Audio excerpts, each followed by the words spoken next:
السلام عليكم ورحمة الله وبركاته وولاشين أمومنا إيو مركله عاو هدو الله سبحانه وتعالى وكرع للنقضاء وحان وذاق دونا لبا أرمود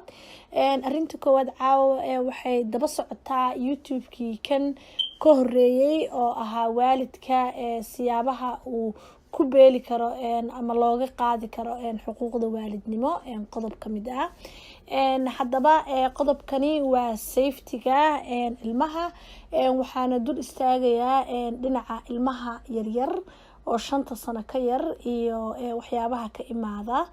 Allahumma salli ala Muhammad mar walba oo wax accident uu dhaco waa inaa mataqaana report gareyso ana geysaa ilmahaas dhakhtarkiisa waxyaabaha accidentiga ah dhici kara looga baahan yahay waalidku in uu guriga ka sii fakaro oo protection ahaan uu sii isticmaalo ayaa waxa kamid ah inuu gurigaagu ahaado child approved inuu gurigaaga ahaado child approved marka la leeyahay ma sha Allah tabarakallah waxa weeyaan in ilmuhu uu ku nool yahay xaalad guriga uu ku nool yahay ay tahay in uusan waxyaabaha qaar kood laga limit gareeyo waxyaabaha cunuga ku keeni kara dangerous ku keeni kara waxyaabaha ilmaha dangerous ku keeni kara waxa kamid ah in ay ilmaha ay la kulmaan daawooyinka ama waxyaabaha kiimikada leh oo isla mar ahaantaasna ay ku ciyaaraan ama isku buufiyaan ama ay isku daadiyaan sida detergentska dharka lagu dhaqo maxaa yiraahdaa bleachka meelaha daawooyinka ay ku jiraan intaba caruurta yar Allah uma aha waa in laga saaro meel kore waa in laga saaro oo laga xifdiyo oo meel aysan caruurta gaareynin waa in laga saaro hadii ay dhacdo in ilmahaagu uu ama detergent ama alcohol ama daawo uu cuno waa inaad isla markaas aad dhakhtarkiisa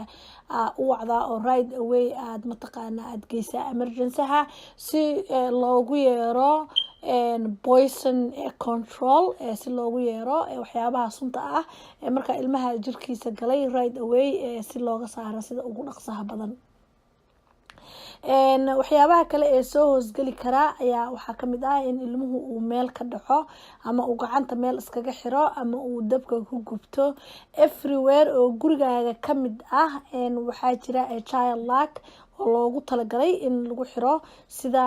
frinjeerka qaanadaha maxaa la yiraahdaa ofinka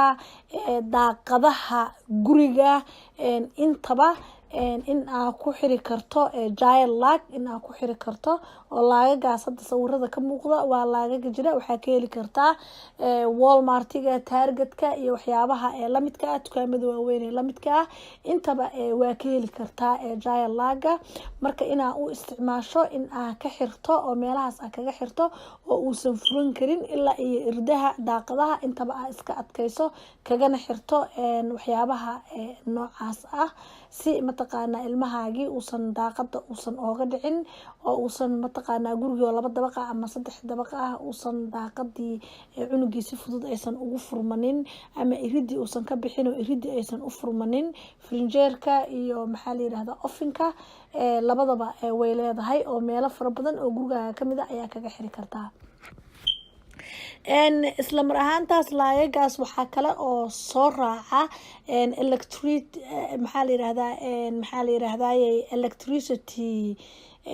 lacks-ka ayaa iyagana kamid ah oo ilmaha yaryar inay fiilooyinka soo jiidaan ama meelaha fiilooyinka la gelinayo ay qalin galiyaan ama wax galiyaan taas oo iyadana ay ku keento in ay korontada qabato taasna waxa uga hortagi kartaa in abaalahaas yaryar cad laaga ah loogu talagalay kalena way ku imaan karaan in aad geliso oo aad ka xirto meeshii cunuga uu gelin lahaa fiilooyinka iyo wireska in mataqaana laga fogeeyo ilmaha yaryar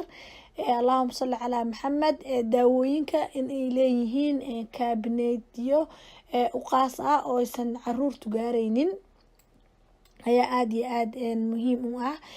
waxyaabahaas oo dhan walaalayaal waa waxyaabo common sense ah oo waalidku uu wada yaqaano haddana mararka qaar kood waxa laga yaabaa wax yar oo fudud ama wax si yar oo fudud u dhacday inay faamil dhan lagala wareego awlaadii lagala wareego ama caruurtoodii oo dhan ay gacantooda ooga baxdo waa wax fudud oo before it happen guryaha la keeni kara oo mataqaanaa laga taxadari karo qadarkii ilaahay iyadoo ay goonideed ay tahay haddana waa wax markuu wax yar oo kale oo dhinac kale ka imaaday uu dhaco u noqon karto ilmahaasi in loogu soo gabado marka biidnillaahi baari waxyaabaha noocaas oo dhan aad aan uga taxadarno inta aan wax uusan ku imanin ama kaliya wax imaansho maba aheeba in uu ilmahaagu uu ku noolaado nolol safety ah oo nabadgelyo ah inuu ku noolaado ayaa waxay tahay aad iyo aad muhiim ay u tahay allahuma salli calaa maxamed waxaan u gudbayaa qodobkeenii labaad caawo allaha u naxariisto marka hore waxa aan tacsiyo tiiraanyo badan aan u dirayaa faamiladii iyo eheladii ay ka geeriyoodeen labadii wiil ee hadda u dambeeyey ee ohaayo lagu dilay walaalayaal dhammaanteen haddii aan nahay ummadda soomaaliyeed arrimaha noocaas aad iyo aad bay noogu bateen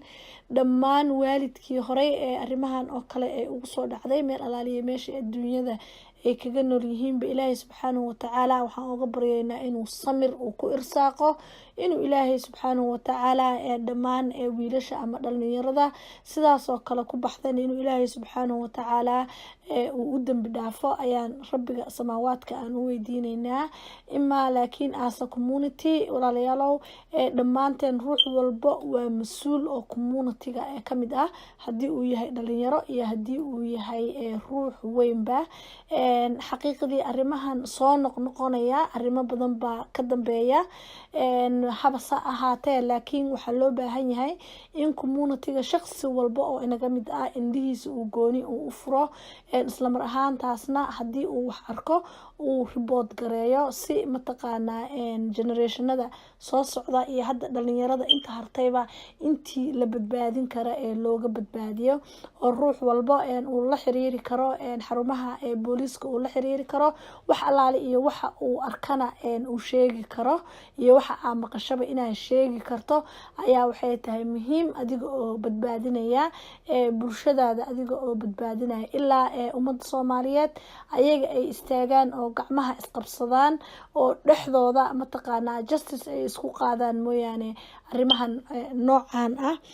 cidna marka uu qofka isaga u taagan yahay baa wax loo qaban karaa marka biidnillaahi baari waalid walba oo la kulma ama ruux walba oo soomaaliyeed oo la kulmo wax alaali iyo wixii aa aragto oo nabadgeliyada